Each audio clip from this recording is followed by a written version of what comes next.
The barrel was cold against my temple. Not warm, not shaking. Cold, the way metal gets when it's been held by a steady hand. A professional hand. A hand that has done this before and never once hesitated. I could smell him. Commander Rashid. Cigarettes and leather, and something darker underneath. The scent of a man who had long ago stopped caring about consequences. He was breathing slow. Slower than me. That was his power. That was always his power. He made you feel like the most afraid person in the room while he stood there like he was ordering breakfast. Deny him, he said. Say the words. And this is over. The concrete floor pressed through my knees. My hands were zip-tied behind my back. My left eye was swollen half shut from where Sergeant Farouk had introduced my face to the wall outside. Twice. The taste in my mouth was iron and dust. I could feel my heartbeat in my jaw. And I said nothing. But let me take you back. Because you need to understand who I was before that room. Before that barrel. Before that moment that changed everything.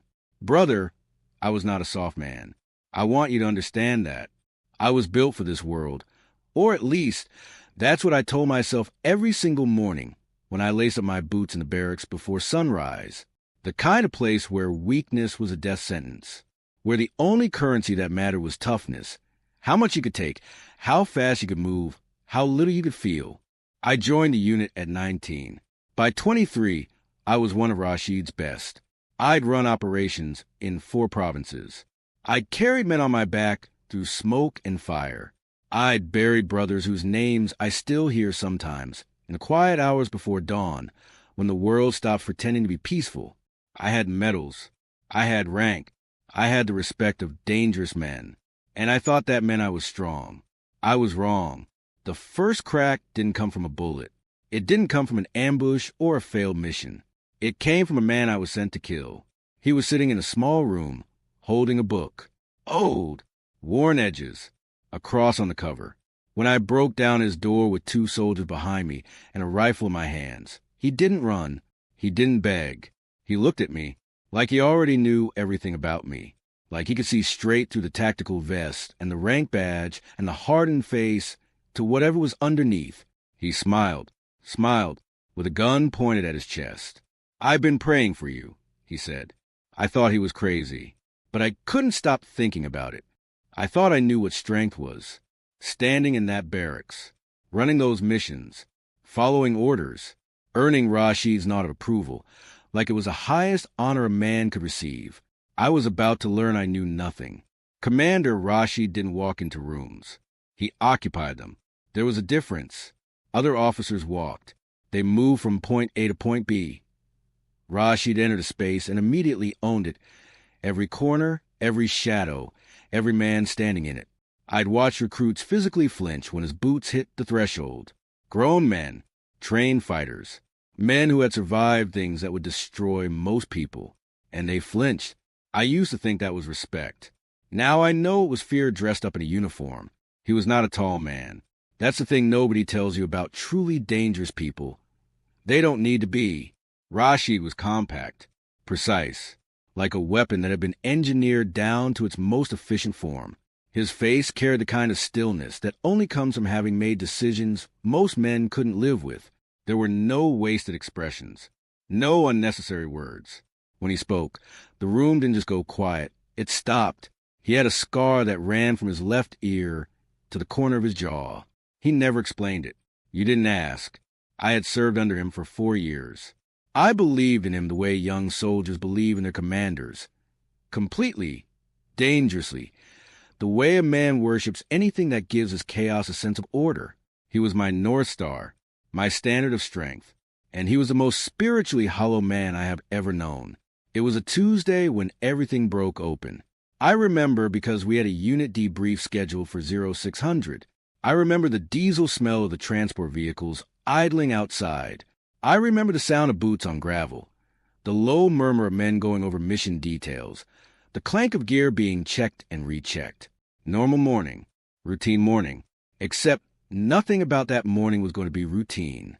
I had been hiding it for 3 weeks. The Bible, the one that had belonged to the man in the small room, the one I was supposed to have left behind when we cleared the building. I don't know why I took it. I told myself it meant nothing. Told myself I was just curious, just studying the enemy, the way a soldier studies terrain. That's all it was. That's what I told myself. It was small, pocket size, black cover, worn smooth on the edges where his fingers had held it for years. I kept it wrapped in a cloth inside my secondary pack, beneath a false bottom I'd made myself. Nobody was getting into that pack. I was certain of it. I underestimated Farouk. Sergeant Farouk, Rashid's second, his loyal dog, a man who measured his worth by how useful he could be to a commander, had been watching me. I didn't know it then, but for weeks, he had been cataloging small things. The way I'd gone quiet after that operation. The way I stopped joining the others for evening prayers. The way, once, he caught me reading something late at night, and I closed my pack too fast, too deliberately. He went through my gear while I was running drills, and he brought what he found directly to Rashid. I walked into the debrief room, and I knew immediately. The air was wrong. You develop a sense for it in combat, that shift in atmosphere that happens right before an ambush. Every instinct I had went live at once. My jaw tightened. My hands went still at my sides. The other men were already seated, 12 of them, my brothers, men I had trained with, bled with, men whose backs I had covered in the field. They weren't looking at me, not one of them. That was the tell. In a room full of soldiers who always acknowledged each other, every single man was staring straight ahead, like they'd been told, like they were watching an execution, and didn't want to be identified as witnesses. Rashid was standing at the front of the room. He was holding my Bible. He didn't look angry. That was the worst part. Anger I could have worked with. Anger is hot. Anger makes mistakes. Rashid was cold. He turned the Bible over in his hands slowly, almost thoughtfully, the way you handle something unfamiliar. Then he looked up at me and smiled, not warmly. The smile a predator makes when the prey walks directly into the trap. "Close the door," he said. I closed it. "Sit down." I sat. He placed the Bible on the table between us, gently, like it was evidence at a trial, which I was beginning to understand it was. He pulled out the chair across from me with the same deliberate calm, sat down, folded his hands, let the silence do its work. It stretched for 10 seconds, 20, in a room full of soldiers. The silence was absolute, not even the sound of breathing. Then he spoke. "My best soldier," he said, "for years. 47 successful operations, more commendations than any man in this unit." He paused, tilted his head slightly. "And a traitor. Commander, did I ask you to speak?" The temperature in the room dropped 10 degrees. "I've been doing this for 22 years, he continued. "I have broken men who were made of iron. I have watched strong men beg. And I have learned," he leaned forward slightly, "that betrayal always has a smell.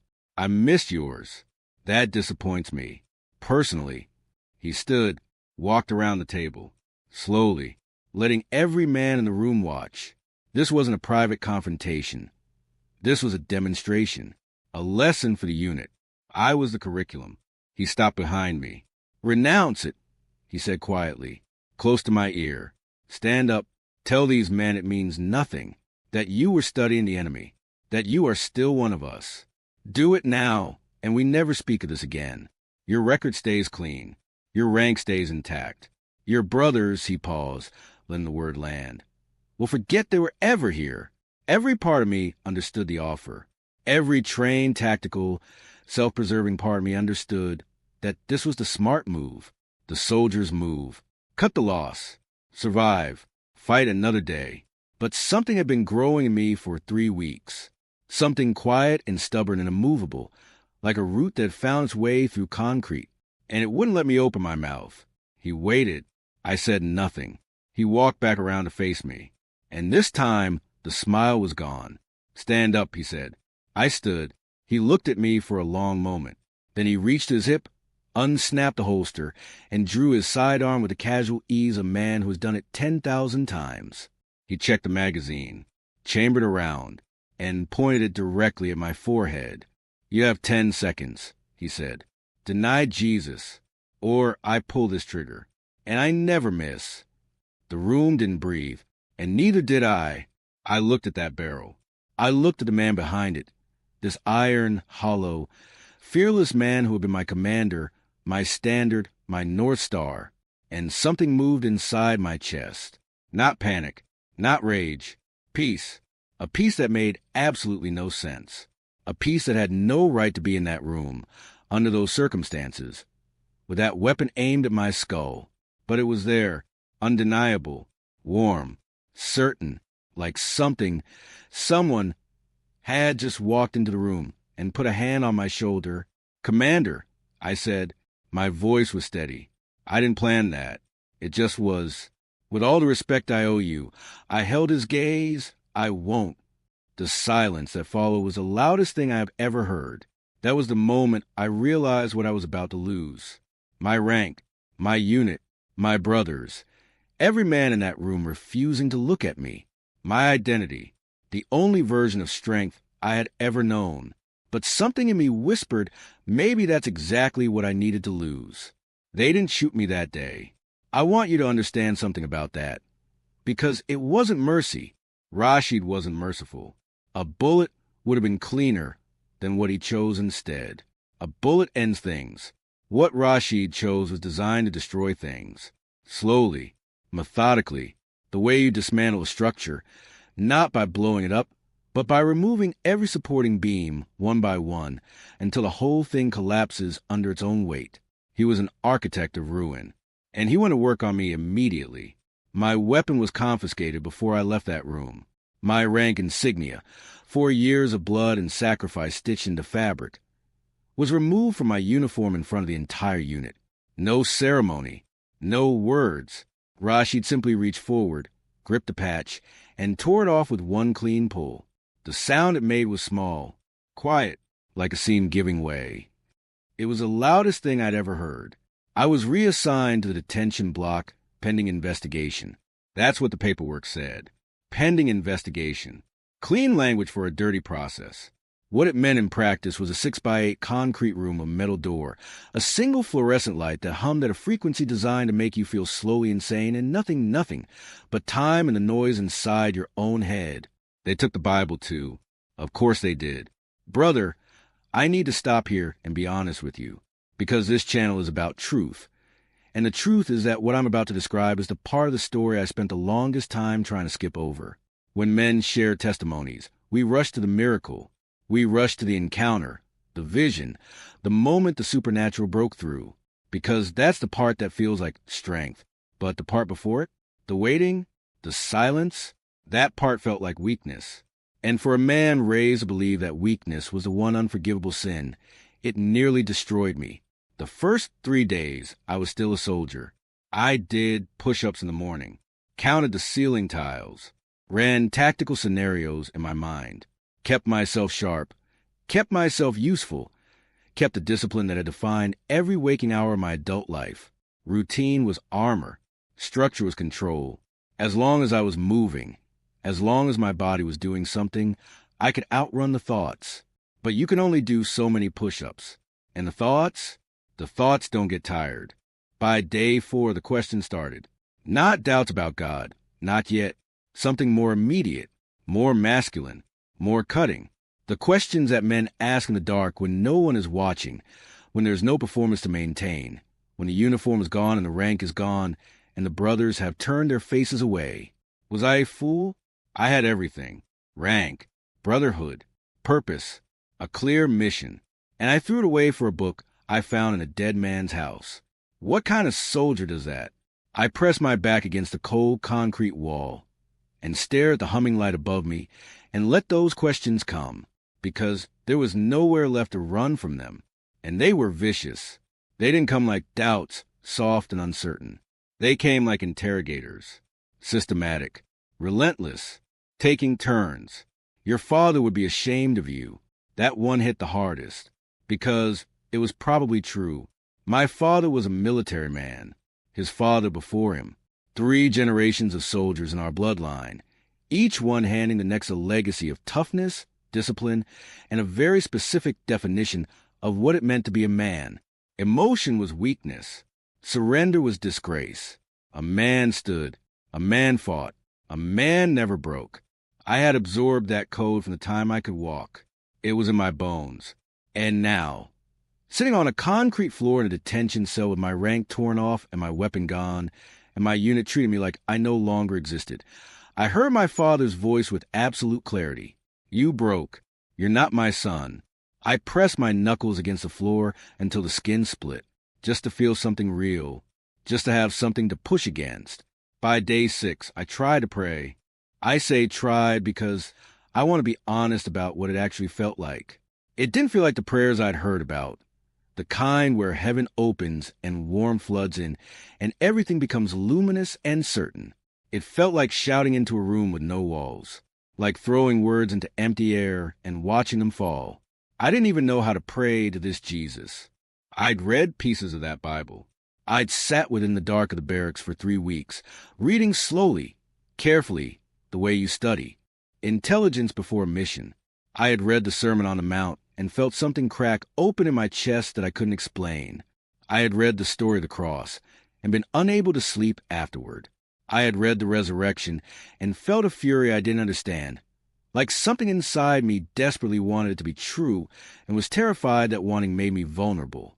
But prayer, actual conversation with someone I couldn't see, that was a different kind of surrender than I knew how to make. So I tried anyway, sitting on that floor, knuckles split, eyes still partially swollen, the fluorescent light humming above me like a judgment.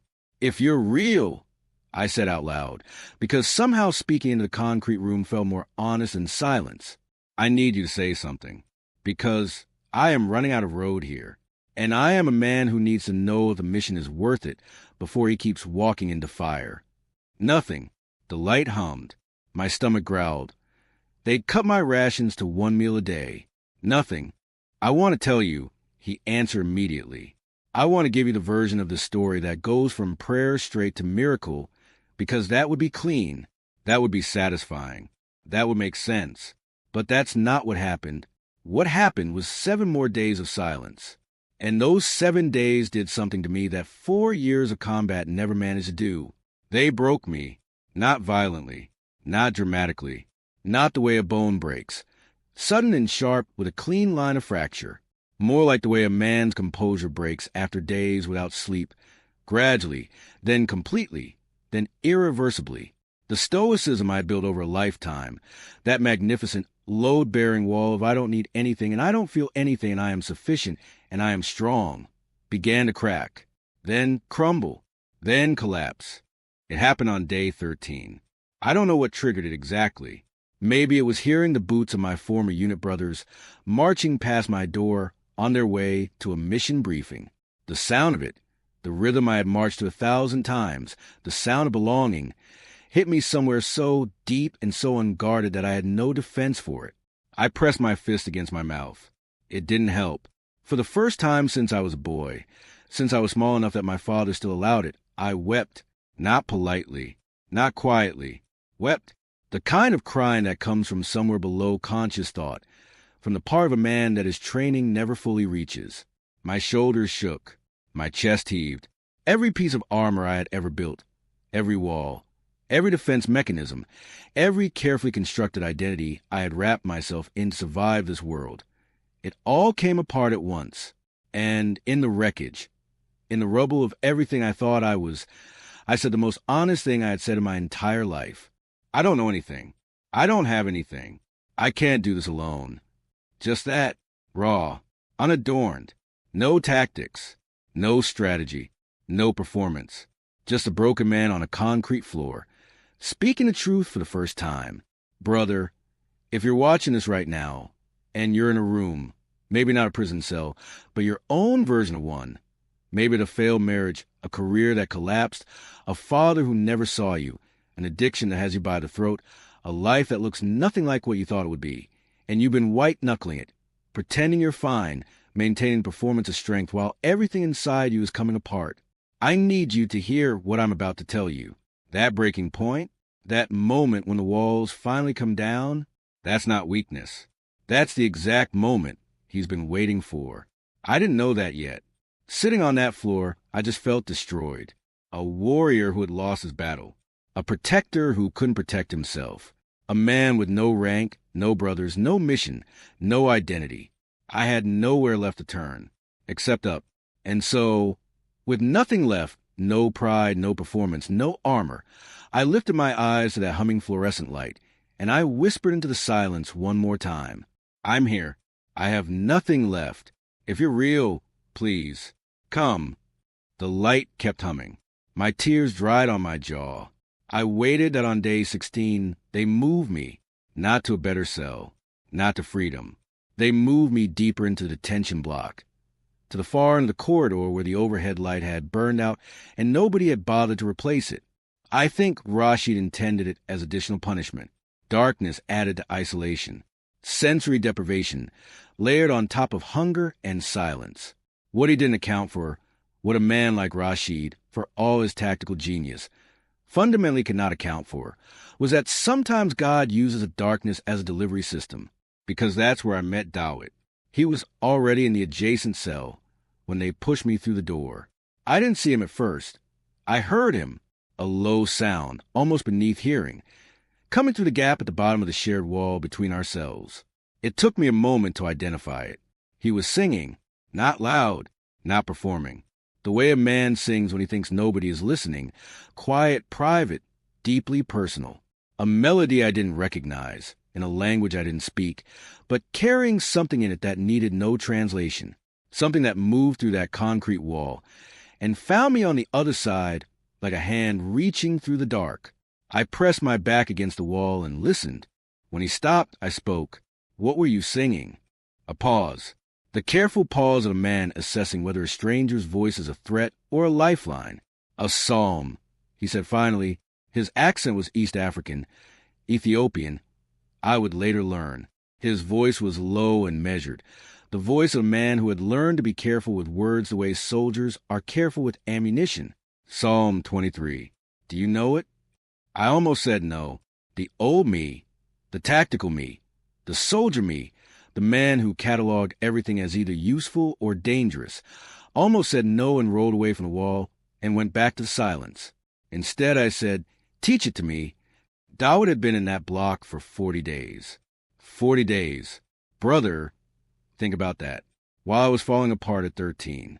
He had been sitting in that darkness for 40 days, and he was singing. He was a pastor, underground church leader. He had been running secret gatherings in the city for 3 years. Small groups, 12 to 15 men at a time, meeting in basements and back rooms, and the kind of places that don't appear on any official map. Men from our world. Men who wore the same uniform I wore, who came from the same tribal codes I came from, who understood the cost of what they were doing and showed up anyway. When they finally caught him, he had been betrayed by someone inside his own congregation, a man he had trusted, a man he had discipled, broken bread with, prayed over. That man had traded Dawit's name and location for his own safety. I thought about betrayal. I thought about Farouk. How are you not broken? I asked him, through the wall, in the dark, a long silence. Who says I'm not? He said. I've wept more in this cell than I wept in my entire life before it. Another pause. But broken and destroyed are not the same thing. A seed has to break to grow. David was broken. Job was broken. Peter was broken. Even Paul. I could hear the quiet smile in his voice, especially Paul. These are men from your book, I said. These are men from your book too, he replied. You just haven't finished reading it yet. On the third night, he pushed something under the wall. I almost didn't see it in the dark. I felt it first. Paper, thin, folded small, the kind of small that speaks of long practice at concealment. I unfolded it carefully, the way you handle something that might break. It was handwritten, small, dense script in Arabic, translated passages, copied from memory, written on what appeared to be torn scraps of packaging material. He had written them out himself, from what he carried in his head. During his 40 days in that cell, pages of it, not random verses, selected ones, chosen like a man choosing weapons before a mission, chosen for a specific kind of soldier in a specific kind of darkness. The first line I read stopped my breathing entirely. Be strong and courageous. Do not be afraid. Do not be discouraged, for the Lord your God will be with you wherever you go. Joshua 1 verse 9. I read it 3 times. 4. My lips moved without sound. Something in my chest did something I don't have precise language for, like a compass needle that has been spinning wildly, suddenly locking on to true north. A click of recognition. So deep it felt physical. Wherever you go, even here, even this 6x8 concrete room, even this darkness, even this. I pressed my back against the wall and kept reading. Ephesians 6, the armor of God. Dawit had copied it in full, and underneath it he had written a single line of his own. This was written by a prisoner too. I had to stop reading. Paul wrote those words in chains. In a Roman prison cell, not entirely unlike the one I was sitting in. Put on the full armor of God, so that you can take your stand against the devil's schemes. Belt of truth, breastplate of righteousness, shield of faith, helmet of salvation, sword of the Spirit. I was a soldier. I understood armor. I understood how it functioned, not as decoration, not as symbol, but as survival equipment. You didn't put on armor because you were safe. You put it on because the battle was real and the enemy was coming, and without it you died. For the first time, the gospel landed not as religion, not as ritual or obligation or cultural framework, but as tactical intelligence, as a briefing from a commander who had already surveyed the terrain, already identified the enemy, already mapped the path through. And I thought, this commander knows how to fight. For the next week, Dawit and I talked through that wall for hours. He didn't preach at me. That's the thing I need you to understand. He didn't lecture. He didn't give me a program or a formula or a list of things I needed to stop doing to earn God's approval. He talked to me the way a soldier talks to another soldier. Direct, honest, without performance. He told me about his own conversion, how he had been a violent man before Christ, how he had used his fist the way I had used my weapons, as the primary language of his relationship with the world, how Jesus had not made him soft, but had redirected him, sharpened him towards something worth fighting for. I used to fight for territory, he said, dirt and borders, things that rust and burn and get redrawn on maps by politicians. I heard him shift against his wall. Now I fight for souls. And brother, souls don't rust. I pressed my palm flat against that concrete wall between us. How do you surrender? I asked. I don't know how. I stopped, swallowed. I was trained to never surrender. Surrender means defeat. It means the enemy wins. Dawit was quiet for a moment. In every kingdom except one, he said finally. In his kingdom, surrender isn't defeat. It's enlistment. You're not giving up. You're switching armies. And the army you're joining, his voice dropped, has never lost a war. I turned that over in my mind for a long time. Switching armies. Not weakness. Not defeat. Enlistment. A deliberate choice made by a man who has evaluated both sides, assessed the evidence, weighed the cost, and made a tactical decision based on something deeper than emotion, based on truth. I thought about the man whose Bible I had taken, the way he smiled with a gun in his face. That wasn't the smile of a weak man. That was the smile of a man who knew something his executioner didn't. That was the smile of a soldier who understood the larger mission, who had already won in every way that actually mattered, regardless of what happened to his body in that room. He had peace under fire. And I had been chasing that my entire military career, the ability to be genuinely calm under fire, not just performing calm, not just suppressing terror through discipline and willpower, but actually at peace. I had never achieved it. Not once. No matter how many operations. No matter how much training. And that man had it. Standing in front of my rifle. Where did he get it? I already knew the answer. On the night of day 21, lying on that concrete floor in the dark, with Dawit's handwritten pages pressed against my chest like a breastplate, I made the decision. Not emotionally, not desperately, deliberately, the way a soldier makes a decision. With full knowledge of the cost, full assessment of the terrain, full acceptance of what the choice will require. I was standing at a crossroads. I had been standing there for 3 weeks, and I had been pretending I wasn't. One path led back to the unit, back to Rashid's world, back to the version of strength that was really just fear wearing uniform. The other path led forward, into territory I couldn't fully map, following a commander I was only beginning to know. One path was familiar. One path was true. I chose truth. I chose surrender. I pressed those pages harder against my chest, and I spoke into the darkness. Not loudly, not dramatically, just honestly, the way a man speaks when he's finally done performing. Jesus, I'm switching armies. I'm yours. Whatever that cost me, I accept it. Just don't leave me alone in this. The darkness didn't change. The cell didn't transform. No light flooded in. No audible voice. No cinematic moment of immediate supernatural confirmation. But something shifted, deep and internal and certain, like a door that had been locked for 30 years quietly, finally clicking open, like a weight I had been carrying so long I'd stopped noticing it. Suddenly, completely gone. I exhaled. For the first time in 21 days, maybe for the first time in my entire adult life, I felt something I did not have a military classification for. I felt safe. Not from Rashid. Not from the cell. Not from whatever was coming next. Because what was coming next, I knew, was going to cost me everything. Safe beneath all of it.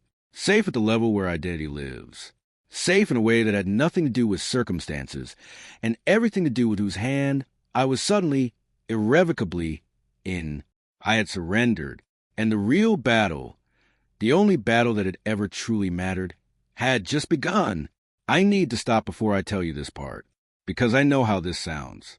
I know what a man like me, trained tactical, hardened by 4 years of combat operations, sounds like when he starts talking about visions and voices, and things that can't be explained by any military field manual or psychological debrief.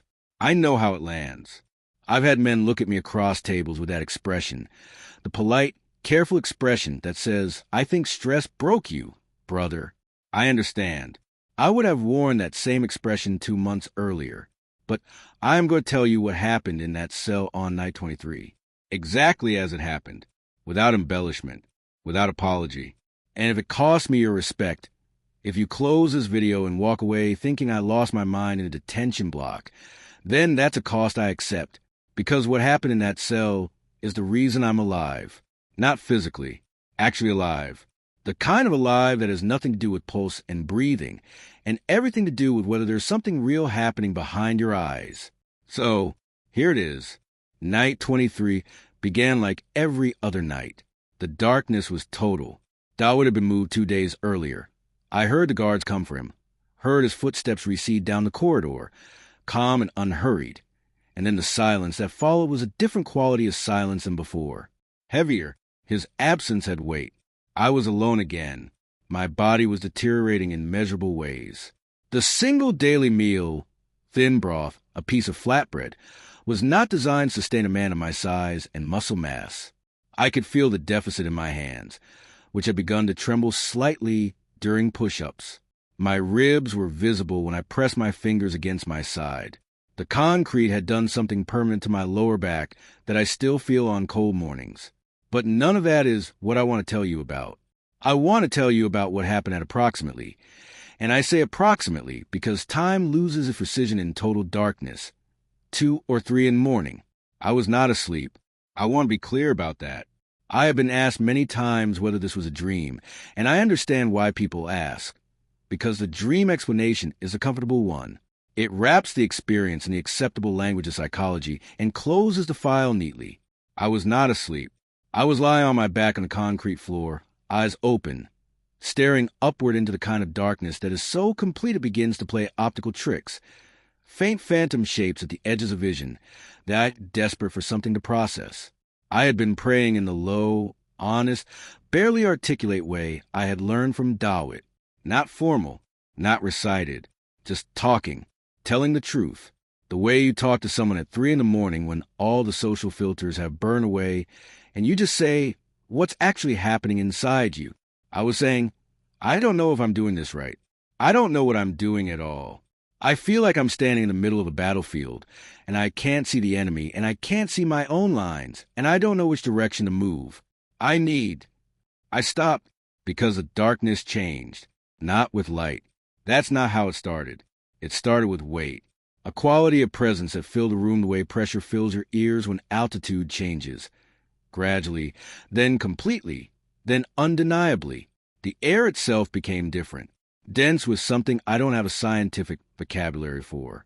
Something that made every cell in my body simultaneously stand to attention and go completely still.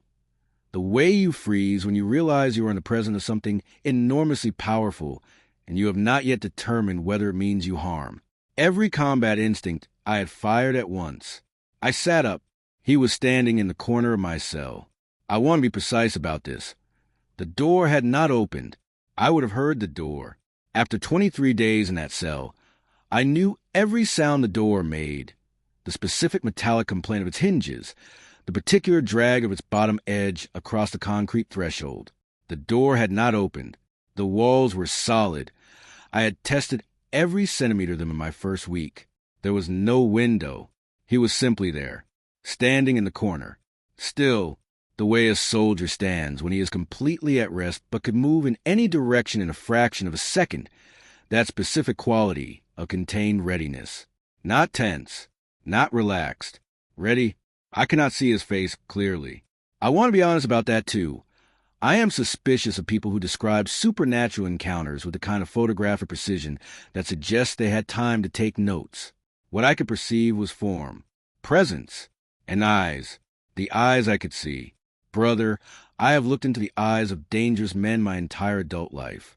I have looked into the eyes of men who were going to kill me and men I was about to kill, and men who had done things to other human beings that emptied them out so completely that looking into their eyes was like looking into an abandoned building. I know what eyes look like when there is something behind them, and when there is nothing. These eyes were fire, not metaphorically, not poetically. I mean, there was something in them that had the quality of fire, consuming and illuminating simultaneously, the kind of gaze that burns away everything false and leaves only what is real.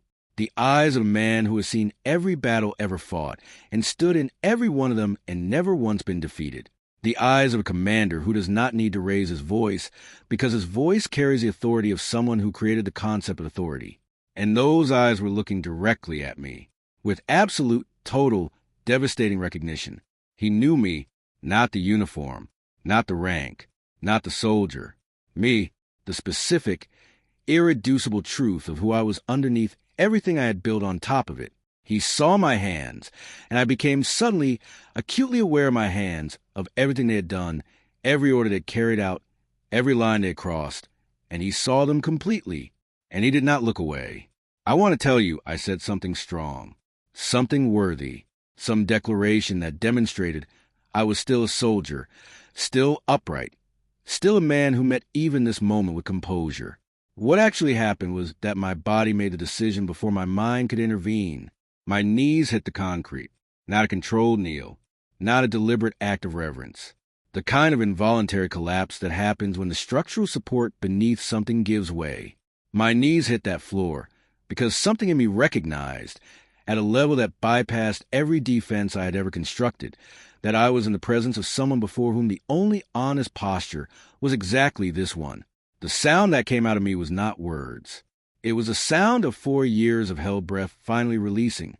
The sound of every suppressed thing, every grief, every guilt, every horror, every lonely 3 a.m. moment in the barracks when I stared at the ceiling and knew that the man I was performing for the world was not the man I actually was, coming up and out all at once. My shoulders shook. My face was wet. My hands, these hands that had been trained to be instruments of force and had been steady under fire and had never once trembled in combat, were shaking against the concrete floor. Warrior tears, brother, the kind that cost everything to produce, the kind that only come when there is nothing left to protect. And then he spoke. His voice was not loud. I want to emphasize that because I think we expect the supernatural to be loud, thunderous, overwhelming, the cinematic voice of God that shakes walls and shatters glass. His voice was not that. It was quiet the way a river is quiet when you're standing next to it, not silent, not soft exactly, but carrying a depth and a current that made everything else seem thin and surface level by comparison. He said my name, just my name, 2 syllables. My actual name, spoken the way my mother said it when I was a boy and had not yet learned to be hard, with that specific tenderness that only exists in the voice of someone who loved you before you did anything to deserve it, before you proved yourself, before you earned it, before you built the version of yourself you show the world. I pressed my forehead against the concrete floor. I know, he said. I know what you've carried. I know what you've done. I know what was done to you. I know the nights. I know the things you can't say to any man. A pause, not an empty pause. A full pause, the kind that carries more meaning than words. And I am still here. I lifted my face from the floor. He was closer now. I don't know when he moved. He was crouched, the posture of a man bringing himself to eye level with someone on the ground, not looking down. With me, the posture of a father who gets down on the floor with his son. The posture of a commander who does not direct a battle from a safe distance, but gets into the mud with his men. You were made for battle, he said, and his voice carried something when he said it, a resonance, like the word battle had a fuller meaning in his mouth than it had ever had in mine, like he was reclaiming the word, giving it back to me cleaned of everything corrupt it had been attached to. But not this battle, not Rashid's battle, not the battle you've been fighting. His eyes held mine. Come, fight for me, and I will show you what true strength is. I need to tell you what happened to my body in that moment, because I think it matters. I have felt adrenaline. I have felt a particular chemical flood of combat, the sharpening of senses, the narrowing of focus, the terrifying clarity that arrives when everything non-essential falls away and there is only the mission. I have felt that hundreds of times. What I felt in that moment was not that. It was the opposite of that, and it was more powerful than that. It was like every war inside me, every conflict, every contradiction, every fracture of my identity, every tension between the man I was performing and the man I actually was, simultaneously completely ceased. Not suppressed, not managed, resolved, the way a mathematical equation resolves. Cleanly, totally, with finality that needs no further argument. Peace, not the peace of exhaustion, not the peace of defeat. The peace of a man who has just received orders from the only commander whose orders make complete sense. The peace of a soldier who finally knows what hill he's supposed to be taking and why it matters, and that the one who sent him has already been there and already won. I reached out my hand, and I said, through everything, through the tears and the shaking and the wreckage of everything I used to be, I'll fight for you. Tell me what to do. Brother, I have stood on actual battlefields. I have been in firefights that lasted 6 hours. I have held men while they died and kept moving because the mission required it. I have done things that I will carry with me until I stand before him face to face, and he removes them from me permanently. I have never felt power like what moved through that cell in that moment. It wasn't violence. It wasn't force. It wasn't the cold mechanical power of a weapon, or the territorial power of rank, or the psychological power of a man like Rashid who rules through fear. It was none of those things. It was love. And I know how that sounds to men like us. I know what we do with that word, how we've been conditioned to treat it as soft, as weak, as a vocabulary of people who haven't seen the real world. I thought that too. For 30 years I thought that. But love, in that cell at that moment, was the most violent force I had ever encountered. It broke every wall I had, every one, simultaneously, with no effort. The way light doesn't fight the darkness, doesn't strategize against it, doesn't overpower it through force, but simply enters and the darkness is immediately, completely gone.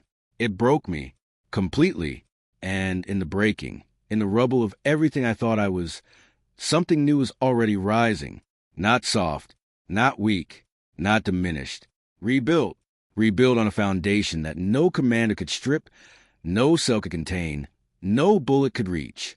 An identity that was not stitched to a uniform or earned through violence or dependent on any man's approval. I was a son. For the first time in my life, genuinely, securely, unshakably, I was a son when the presence lifted. And I knew when it did, the same way you know when someone leaves a room even with your eyes closed, the darkness of the cell returned. The concrete was still hard beneath my knees. My body was still hungry and battered and deteriorating. Nothing had changed. Everything had changed. I stayed on my knees until the light under the door told me morning had come. I didn't sleep. I didn't want to. I wanted to stay in the exact feeling of what had just happened. to press it into my memory with both hands, to make sure it was real, to carry it forward into whatever was coming. And what was coming, I had no illusions about it, was going to be the hardest thing I had ever faced. Rashid wasn't finished with me. The real confrontation was still ahead, but I was not the same man who had knelt on that floor in despair 13 days ago. That man was gone. The man who rose from those knees, slowly, deliberately, steadying himself against the wall with callous hands, was a soldier with a new commander. And this commander? This commander had never lost a war. They came for me on day 31. Not gently. There was no gentle in Rashid's vocabulary. 2 guards, big men, men I recognized in the unit, men I had trained alongside, filled the doorway of my cell at 0600 with particular energy of people who had been given permission to be rough. One of them grabbed my left arm. The other took my right. They didn't speak. They didn't need to. The communication was entirely physical. The grip, the angle, the forward momentum that made it clear this was not a request. I didn't resist, not because I couldn't. Even depleted, even 31 days of institutional malnutrition and concrete floors of my body, I was still a trained soldier. I knew 17 ways to break the grip of 2 men, and I could have executed at least 12 of them in my current condition. My hands still knew what they knew. Muscle memory doesn't care about hunger. I didn't resist because something in me understood with complete clarity that this was not a moment for physical tactics, that the battle ahead of me was going to be fought with something other than hands. So I walked down the corridor I knew by the sound of my own footsteps, past the cell where Dawit had sung through the wall, past the door where the fluorescent light had finally burned out entirely and never been replaced, the smell of the detention block, sweat and mildew and the particular staleness of recycled air, giving way as we climbed the stairs to the smell of diesel and morning dust and the living world outside. The sun hit me like a physical force. 31 days without it. I stopped moving involuntarily. Just for a half second, my face turned upward, my eyes squeezed shut against the brightness. The guard on my left shoved me forward. I kept walking. They had set it up as an assembly. That was the first thing I registered when they pushed me through the doors of the main operations building. The configuration of the room, not an interrogation layout, not a private disciplinary meeting. An assembly, 3 rows of chairs facing forward, occupied by the entire unit. Every man I had served with, every man who had looked away when Rashid tore the rank from my uniform 5 weeks ago. My brothers, former brothers, sitting in precise military rows, faces forward, expressions carefully arranged in the neutral professional blankness of men who had been told what this was and what their role in it was. Witnesses. There was a single chair in the open space at the front of the room. Rashid stood beside it. He was in full dress uniform, medals in place, every detail exact. He had dressed for this, which told me everything about what this was supposed to be. This was not going to be a private execution. This was going to be a demonstration, a lesson for the unit, delivered at my expense. The message was not really for me. The message was for every man in those chairs. This is what happens. This is the cost. Let no one else be confused about the stakes. He looked at me when they brought me in. Same stillness, same economy of expression, same cold precision that had commanded my respect for 4 years. Sit, he said. I sat. He walked a slow circle around the chair. Behind me, then to my left, then in front of me, then to my right. The way a man walks around something he's evaluating, measuring. The room was absolutely silent except for his boots on the concrete floor, a slow, deliberate rhythm that he understood as a psychological instrument. Every man in those chairs was watching. I could feel them. He stopped in front of me. 31 days, he said. I gave you 31 days to think, to remember who you are, to come back to your senses. He paused. I am told you spend that time talking to a pastor through a wall and praying to a foreign god. His voice didn't change on that last phrase. It didn't need to. The contempt was architectural, built into the sentence structure itself. So I will ask you one more time. In front of your brothers. He gestured at the rows of men. In front of the unit you served. The men whose lives depended on you, who trusted you with their safety. Another pause. Renounce this Jesus. Return to us, or face the consequences of treason. The room waited. I looked at my hands resting on my knees. These hands, calloused, scarred across the knuckles. A thin white line on my right palm from a blade in my second year that had required 11 stitches. Hands that had carried weapons and built defensive positions and pulled men out of burning vehicles. Hands that had done things I was only now, for the first time, fully reckoning with. I thought about what he had said in that cell. You were made for battle, but not this battle. I raised my eyes to Rashid. Commander, I said. My voice was steady. Completely, inexplicably steady, not through willpower, not through training, but through something underneath both of those things, something that had been installed in me in that cell at 3 a.m. and could not be removed by 31 days of concrete, or 2 guard with rough hands, or a room full of witnesses, or a man with a chest full of medals and 22 years of control violence. I respect everything you built in this unit. I respect the soldier you made me, but I cannot give you what you're asking for. I held his gaze. I won't deny him. The silence that followed was different from Rashid's usual tactical silences. This one had something fragile in it. He didn't respond immediately. He turned away, just briefly, just for a moment, and I saw something move across his face that I had never seen there before. Something I couldn't fully classify. Not anger, not contempt. Something more complex than both, like a man encountering, for the first time, a variable his system has no category for. Then he turned back, and the complexity was gone, replaced by the familiar iron, the professional resolve, the face of a commander who has made a decision and will execute it without hesitation. He reached to his hip, unsnapped the holster, drew the sidearm with the same casual, practiced ease I had watched 1,000 times. The motion of a man for whom this gesture was as ordinary as reaching for a pen. He checked the magazine. Full. He chambered around with a sound that every man in that room recognized and felt in their spine. He released the safety, raised the weapon, and pressed the barrel against my forehead. The metal was cold. It's always cold. Last chance, he said quietly. Close. His voice just to me now, below the hearing of the men in the chairs. I don't want to do this. You are my best soldier. I trained you. I invested in you. Something, just a flicker, in his eyes. Don't make me do this. And I understood in that moment that he meant it.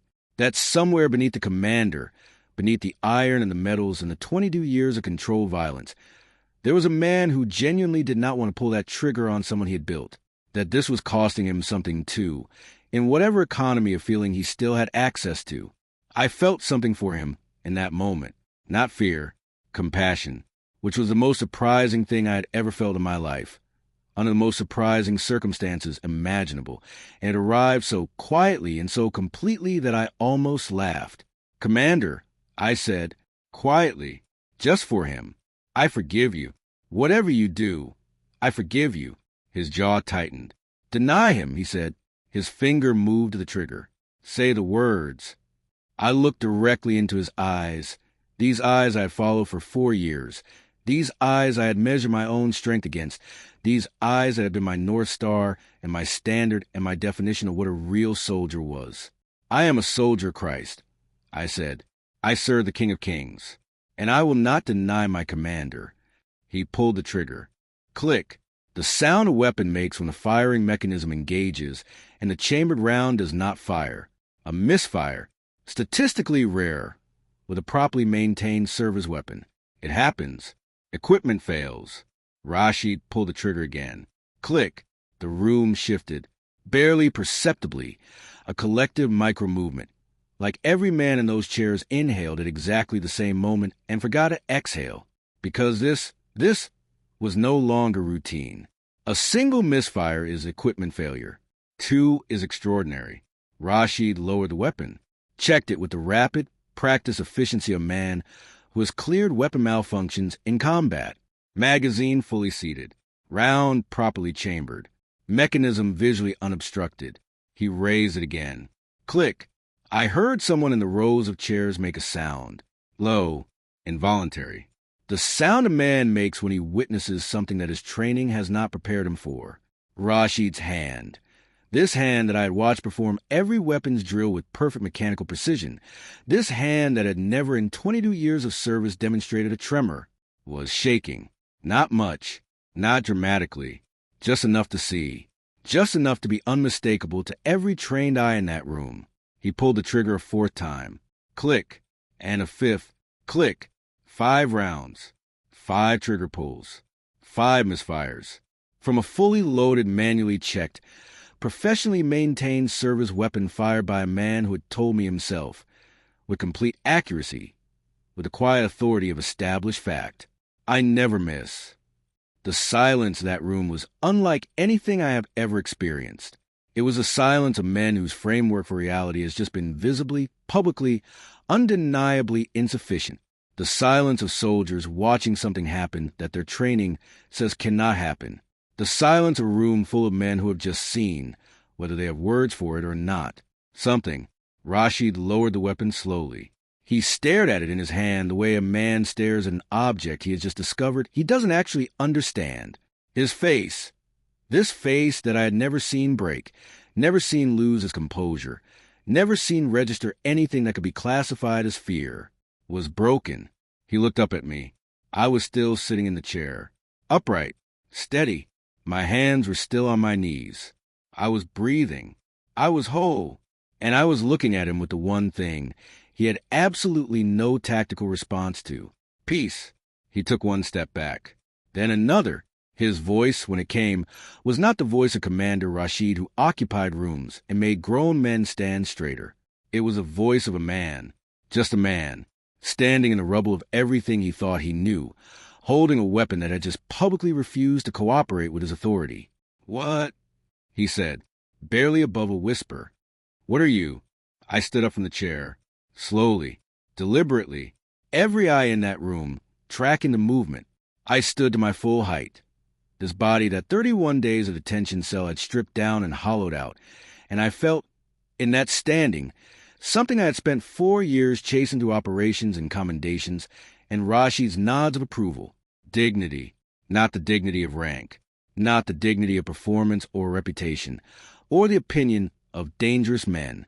The immovable, unearnable, unstrippable dignity of a man who knows whose he is. I looked at Rashid. Then I looked at the rows of men, my former brothers. Every face now turned toward me. Every carefully arranged expression of professional neutrality now completely abandoned, replaced by something raw and undisguised and searching. I'm a soldier, I said, to all of them, to the room, to Rashid still holding the gun that wouldn't fire. I've always been a soldier. The only thing that's changed is who I serve. I paused, let it land, and the king I serve, my voice stayed even, just showed every man in this room exactly who holds the authority in this building. And it isn't any of us. Rashid didn't move. Nobody moved. I walked toward the door. Nobody stopped me. They arrested me again before I reached the street. Of course they did.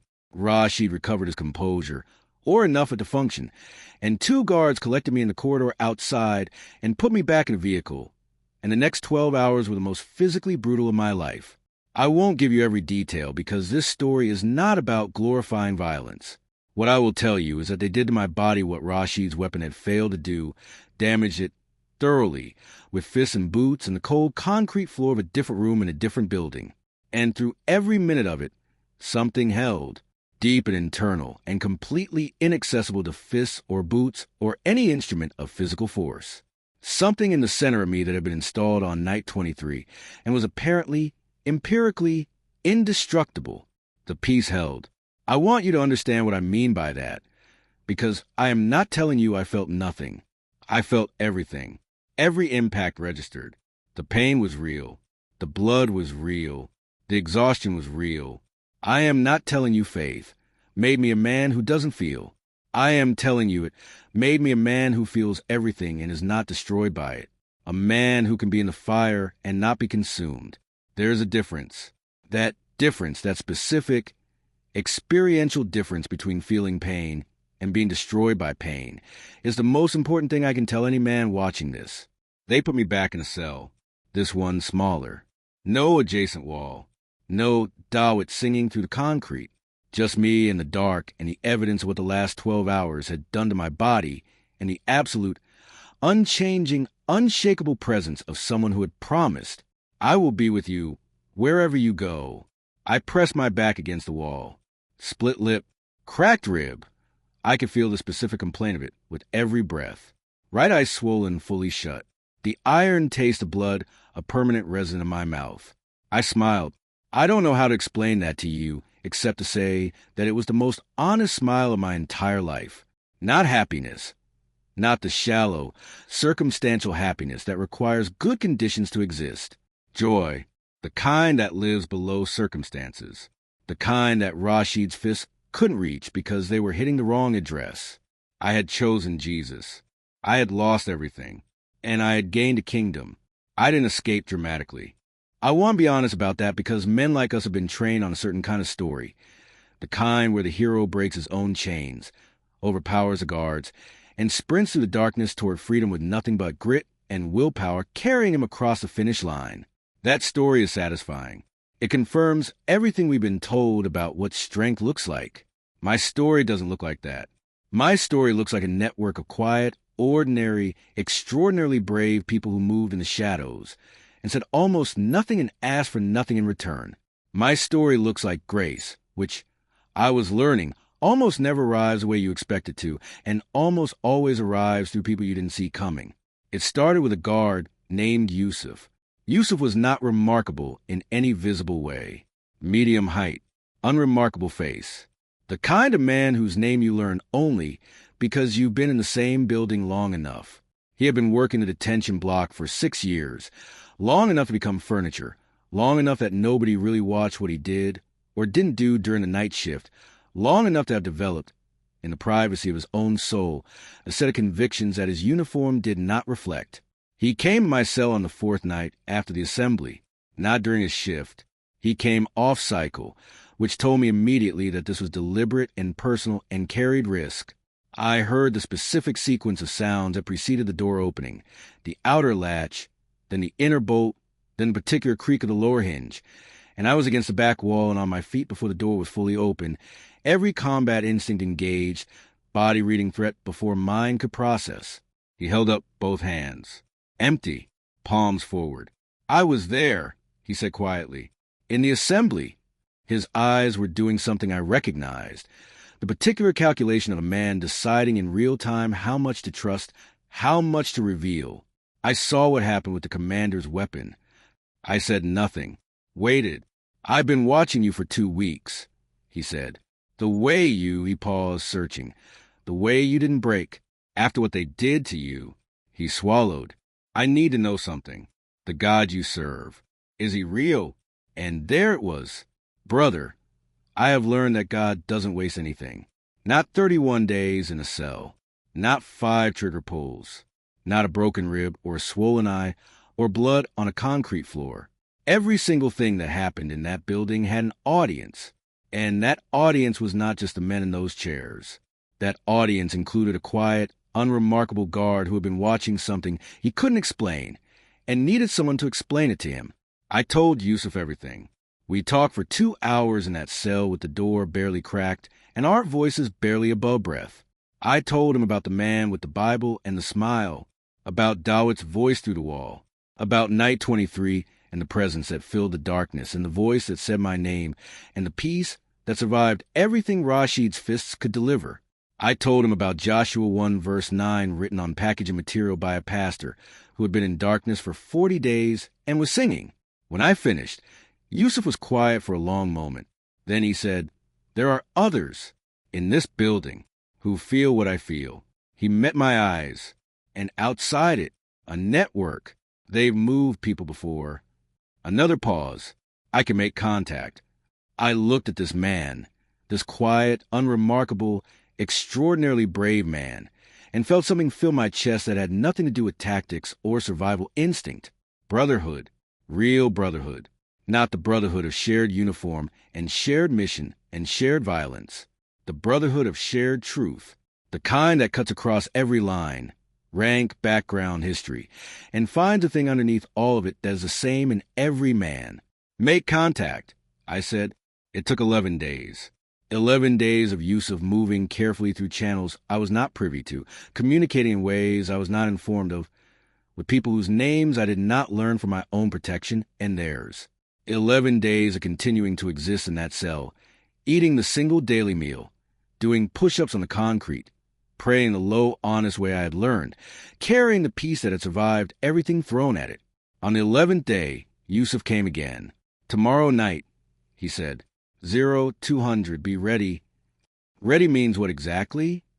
I asked. I have nothing. He almost smiled. That's exactly what ready looks like. I want to tell you about 0200 on that night, because I want you to understand what courage actually looks like when it's wearing ordinary clothes. For people moved me out of that building. Yusuf, who walked me past 2 checkpoints using shift change paperwork he had spent a week carefully constructing. A woman whose name I never learned, who was waiting outside in a vehicle that smelled of diesel and old leather and had a hidden compartment beneath the rear seats that fit one adult male if he didn't mind being folded in half. A man named Samuel, a deacon in an underground church, who drove for 3 hours without speaking, navigating back roads by what appeared to be pure memory, crossing 2 informal checkpoints using documentation that I did not examine closely and do not want to have examined closely. And a pastor, older man, gray at his temples, hands like a laborer, eyes like someone who has prayed more than he has slept, who met us at a farmhouse 40 kilometers outside the city and fed me the first real meal I had eaten in 6 weeks. Bread, lentils, hot tea. I sat at his wooden table and ate and did not speak for a long time. He didn't push. He just sat across from me with his tea and waited with particular patience of a man who understands that some arrivals need a moment before they become conversations. Finally, I looked up at him. "How long have you been doing this?" I asked. 17 years, he said simply. "Has anyone—" I stopped, rephrased. "Have you lost people?" "In 17 years. He looked at his hands around his tea glass. "Yes," he said, not minimizing it, not spiritualizing it away. Just honest. "Yes, we have. And you keep going." "We keep going," he confirmed. I thought about Rashid, about the gun that wouldn't fire, about Dawit singing on day 40, about Yusuf with his palms open in my cell doorway, about a woman whose name I never learned who hid me under the seat of her car for 3 hours without being asked for anything except discretion. "Why?" I asked, though I already knew. He smiled, the same quality of smile as the man in the small room with the worn Bible, the smile of someone who knows something his circumstances don't have the authority to take away. "Because he did it for us first," he said. I crossed the border 16 days later. I will not tell you the specific route. I will not tell you the names of the people who made it possible.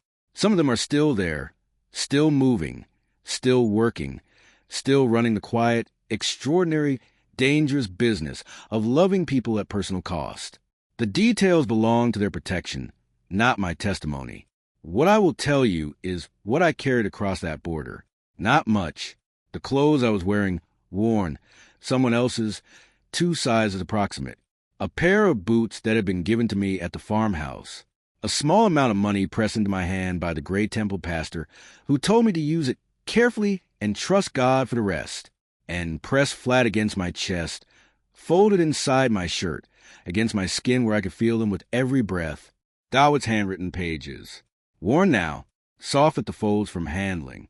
The ink slightly smeared in one corner from what I will acknowledge was probably a tear at some point during the 11 days of waiting, but intact. Every word still readable. Joshua 1 verse 9, Ephesians 6, the 23rd Psalm in Dawit's careful Arabic script. I crossed that border with nothing. I crossed it with everything. Brother, I want to speak to you directly for a moment, because I know there are men watching this who have made it this far in the story and are waiting for the moment where everything gets easy, where the escape means a battle is over, where the new country means a new life falls into place cleanly and the hardship ends and the testimony wraps up with a bow. I have to be honest with you. The hardship didn't end at the border. What waited on the other side was a different kind of hard. The heart of a man with no resources in an unfamiliar place, navigating systems and languages and bureaucracies that were indifferent to his history, sleeping in spaces that were technically better than a detention cell, but didn't always feel like it, carrying a past that no immigration form had a feel for. The heart of rebuilding an identity from the foundation up, when the foundation itself has been completely reconstructed. There were nights, I will be transparent about this, when the doubt came back. Not about him, never again about him, but about myself.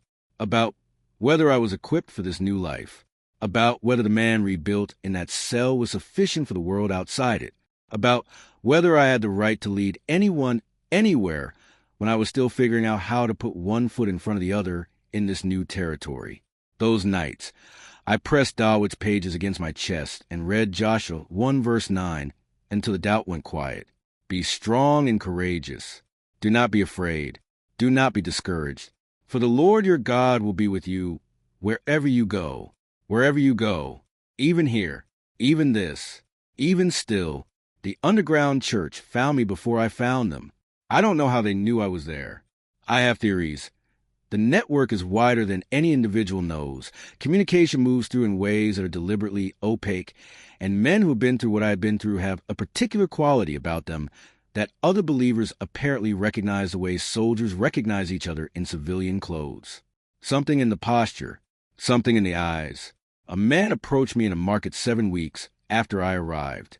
Unremarkable looking, medium height.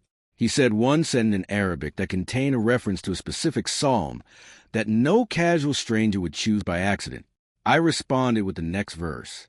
He nodded, gave me an address, said Sunday at 0800.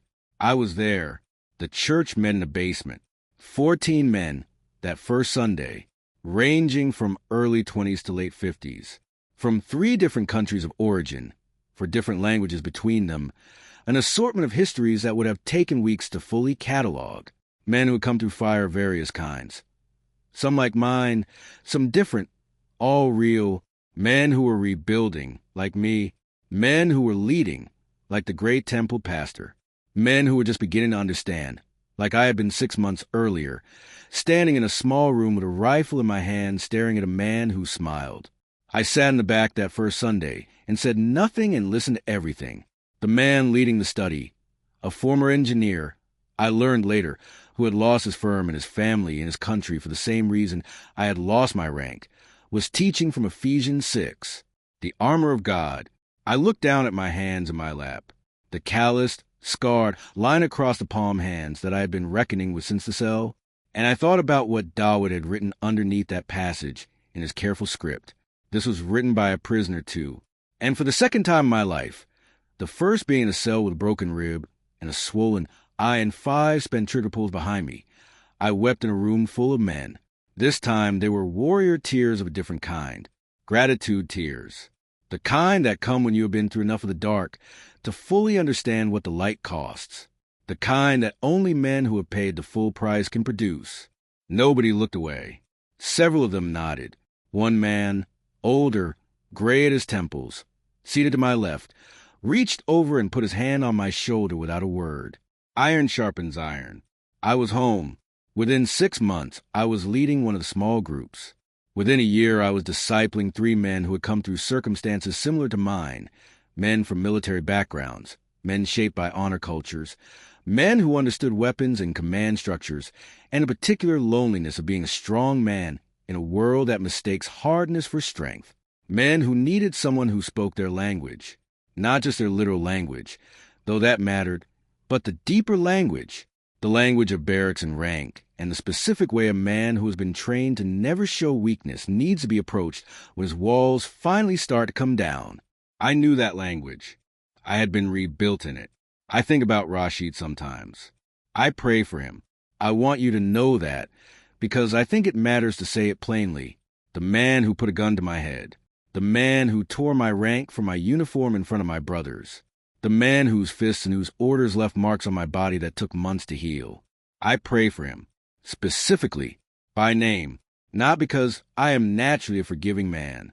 I am not. Forgiveness is not my default setting.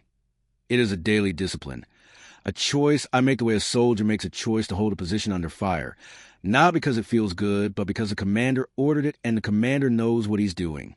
I pray for Rashid because I know what it looks like when a man encounters something his system has no category for. I saw his face when that weapon misfired the 5th time. I saw the crack. I saw the question behind his eyes that he would never, in that room, in front of those men, allow himself to ask out loud. Were you? He was asking the right question. He just didn't know yet that the answer wasn't about me. I pray that one day, in whatever room, in whatever darkness, through whatever crack in the armor that God patiently, persistently opens, Rashid asks that question again, and this time gets the full answer. I lost my rank. I lost my unit. I lost my brothers, or the men I called brothers, who turned their faces away when I needed them to do the opposite. I lost my country. I lost the only identity I had spent my adult life constructing. Soldier, fighter, warrior in Rashid's mold. I lost everything I thought I was. And in the losing, in the stripping away of every false thing, every performance, every constructed identity, I found what had been underneath all at the entire time. A son, a brother, a soldier, just, finally, the right father, the right brotherhood, the right battle. I had spent 4 years fighting for territory that would be redrawn on a map. I was now fighting for something that maps couldn't contain, something that no commander could strip, and no cell could hold, and no weapon could reach. I was fighting for souls. And this battle, this specific, eternal, genuinely consequential battle, is the only one that has ever mattered. I want to tell you what my life looks like now, not because it's impressive, not because it's a dramatic turnaround story that wraps up cleanly with a house and a salary and a testimony that fits neatly into 30 minutes on a Sunday morning. I want to tell you because I think men need to see what rebuilt actually looks like, not the cinematic version, not the highlight reel, but the daily, ordinary, extraordinary reality of a life that has been taken apart and put back together by hands that know what they're doing. I wake up early. Some things don't change. The body remembers its rhythms even when everything else is different. Before my feet hit the floor, before coffee, before the demands of the day organize themselves into their particular cue, I spend time with him. Not long, elaborate, performative prayer, just honest conversation. The same low, unfiltered way I learn on a concrete floor in a detention cell. Telling the truth about what I'm carrying.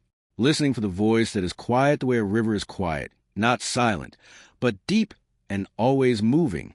That practice has been the difference between surviving this new life and actually living it. I lead a small group of men now. We meet twice a week in a room that is not a basement anymore. We graduated, as the Gray Temple pastor likes to say with that smile of his, from underground to ground level, which he considers a theological statement as much as a practical one. 12 men, sometimes 14, men from military backgrounds, men from honor cultures, men who came to faith the hard way, which, I have observed, is the way most real men come to faith, because real men don't tend to respond to anything that doesn't cost something. I teach them what Dawit taught me through a concrete wall, what the gray-templed pastor taught me over bread and lentils, what I learned on my knees in the dark when the words I was praying felt like they were hitting a ceiling, and I kept praying anyway. I teach them that surrender is enlistment, that breaking is the beginning of building, that warrior tears are not weakness. They are the evidence of a man who has finally stopped performing and started being. And I watch them, one by one, come apart and be rebuilt. And every time it happens, I recognize it. The way a soldier recognizes a terrain he has personally crossed. My body carries a record of what I went through. The rib that was cracked in that room after the assembly healed slightly misaligned. I feel it when the weather changes. A specific complaint on cold mornings that my body files every single time without fail. There's a scar above my left eyebrow from that building I will not name. My lower back from 31 days on concrete has opinions about certain chairs and long drives. I don't resent any of it. Every physical reminder is a marker, a stone of remembrance, like the ones they built in the Old Testament when God did something that needed to be remembered. Here, at this specific location, in your body and your history, something happened, something real. Don't forget. I don't forget. I have not spoken to my father.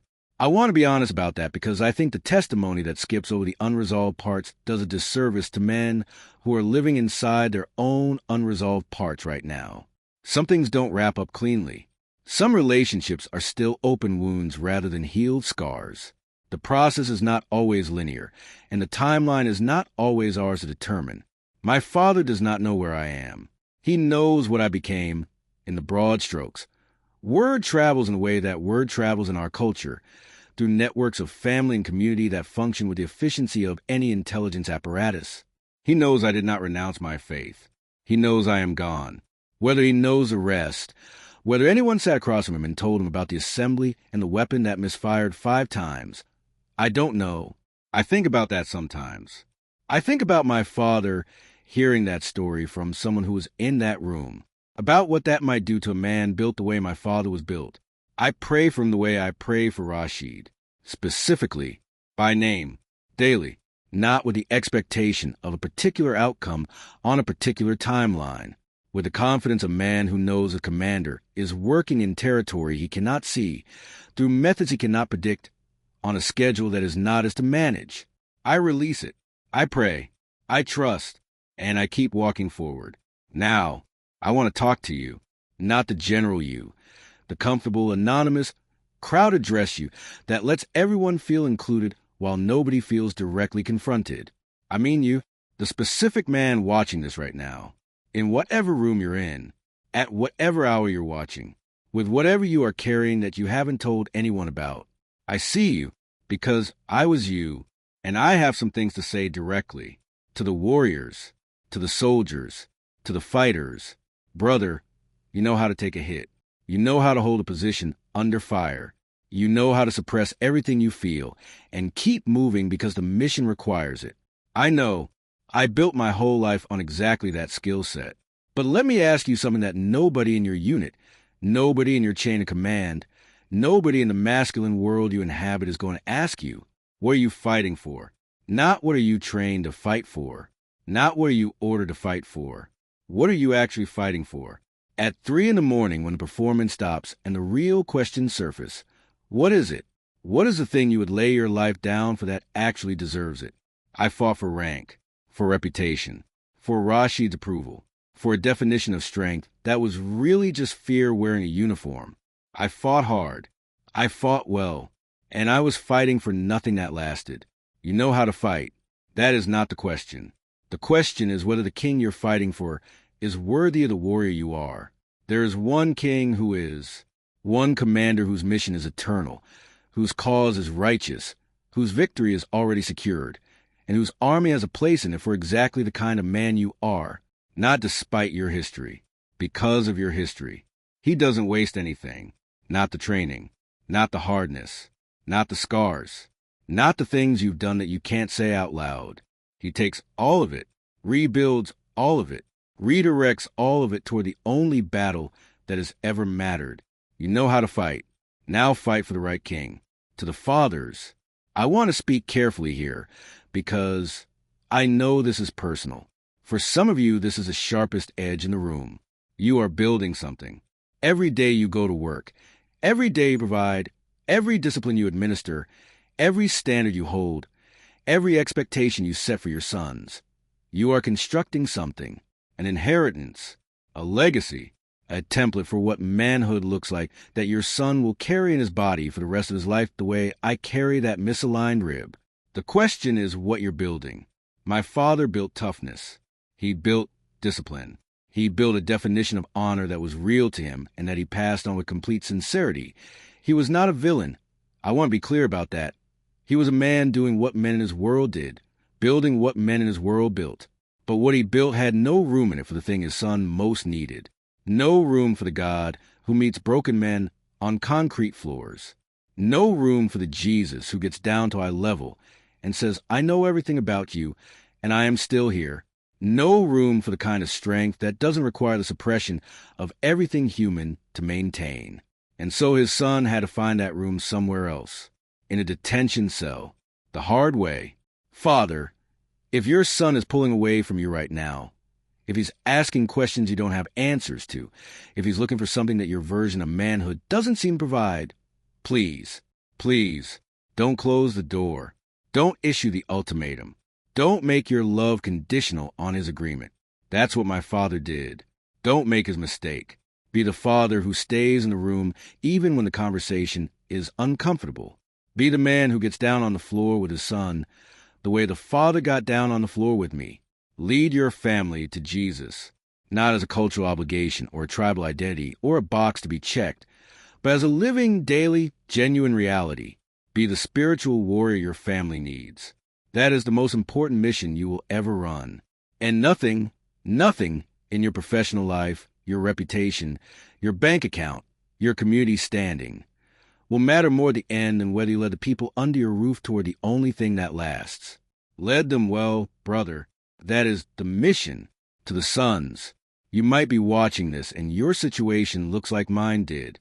A father who has chosen honor over relationship. A family that has given you an ultimatum. A community that has closed its doors. A name that has been, in the language of your culture, taken from you. I need you to hear this with everything I have. You are not without a father, not for 1 second, not in one single moment of this process, no matter how alone it feels, no matter how total the silence seems, no matter how long the waiting stretches. You are not without a father. The father who met me in a cell on night 23, the one with fire in his eyes and a voice like a deep river and a posture that brought him down to floor level with a broken man. He is your father. He has been your father since before you were born. He knew your name before any earthly father spoke it, and his love for you is not conditional on your performance or your compliance or your cultural alignment. It simply is. Unearnable, unlosable, unshakable. Your earthly father may have spoken words over you that landed like a sentence, words that said you are no longer my son. I know how those words feel. I know the specific weight and temperature of them and what they do to a man's insides. I will not minimize that. It is real. It is painful. It is a wound that requires real healing. But it is not the last word. The last word was spoken before the foundation of the world, and it says, "You are mine," and no earthly father, however much authority he carries in your cultural framework, has the power to overwrite it. Your heavenly Father never leaves, never rejects, never withdraws. He is there. He has always been there. And he is waiting for exactly the conversation you've been afraid to start. Start it tonight, right where you are. Just honest words in whatever darkness you're sitting in. He is already in the room. To all men, every man watching this, I want to say something that I have been building toward this entire testimony, something that I believe with everything rebuilt in me, something that I would say with a gun against my temple and mean every word. Real strength is surrender. I know what that costs to hear. I know what it costs a man trained the way we are trained, by culture, by family, by a world that has a very specific and very loud idea about what strength looks like. To sit with that sentence and let it mean something. I know the resistance that rises. I know the voice that says surrender is defeat. Surrender is weakness. A real man never surrenders. I used to be that voice. But I knelt on a concrete floor with a cracked rib and a swollen eye and 5 spent trigger pulls behind me, and the commander of the universe crouched down eye level with me. And I understood, with a clarity that only comes from the complete absence of any other option, that the bravest thing I had ever done in my life was say, I have nothing. I can't do this alone. I'm yours. That was not weakness. That was the most courageous act of my entire military career.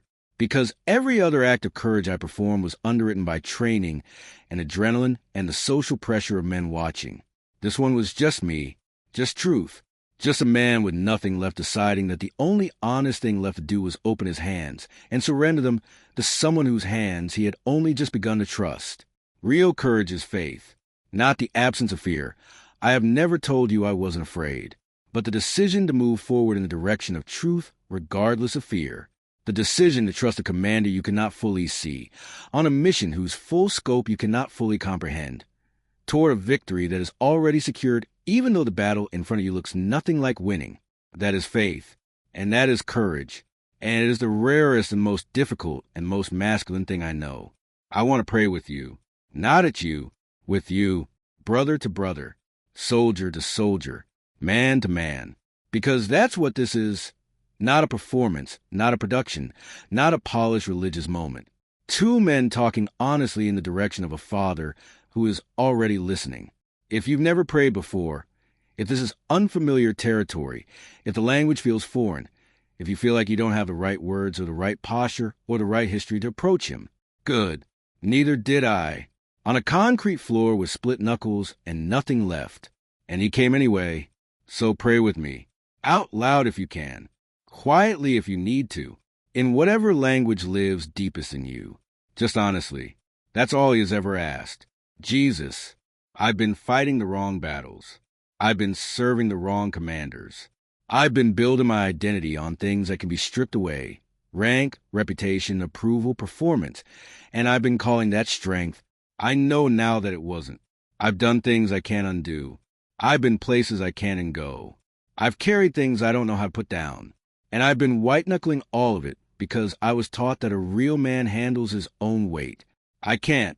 Not anymore. Not alone. So I'm doing what the man in this story did. I'm switching armies.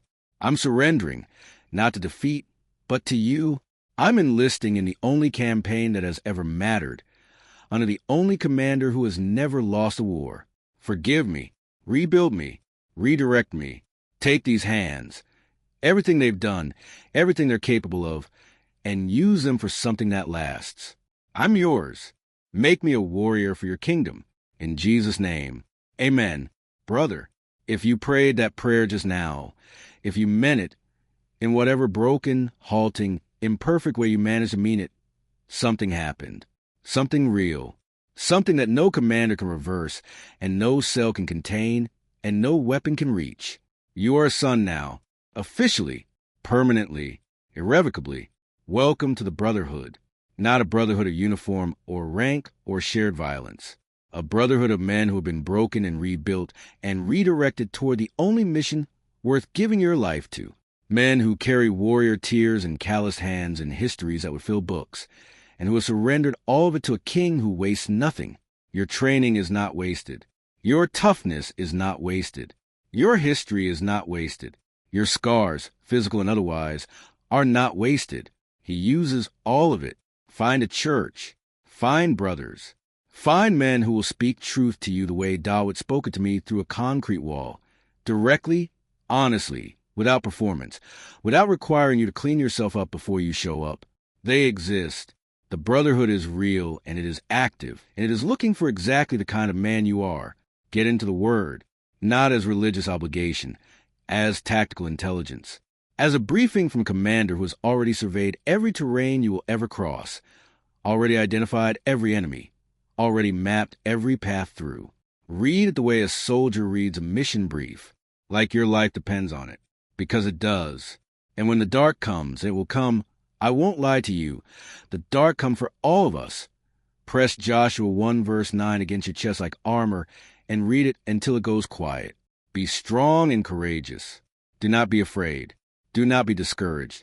For the Lord your God will be with you wherever you go. Wherever you go. Even there. Even still. Even now. This is your call to arms. Not to violence. We have had enough of that. Enough blood on enough hands, enough wars fought for enough territory that gets redrawn on maps by men who never stood in the field. Not to violence. To love. The violent. Wall-destroying. Identity rebuilding. 5 misfire producing. Darkness-filling kind of love that I encounter on the floor of a cell at 3 in the morning, and I've never recovered from, and have absolutely no desire to recover from. To truth. The kind that costs something. The kind that Dawood sang through a concrete wall on day 40. The kind that makes a man smile with a gun in his face, because he knows something his executioner doesn't. To the only battle that has ever mattered. The battle for souls. The battle for brothers. The battle for sons and fathers and men who are sitting in their own versions of detention cells right now. Not all of them made of concrete, but all of them real. Waiting for someone to push a handwritten page under the wall. Be that someone. That is the mission. That is your mission.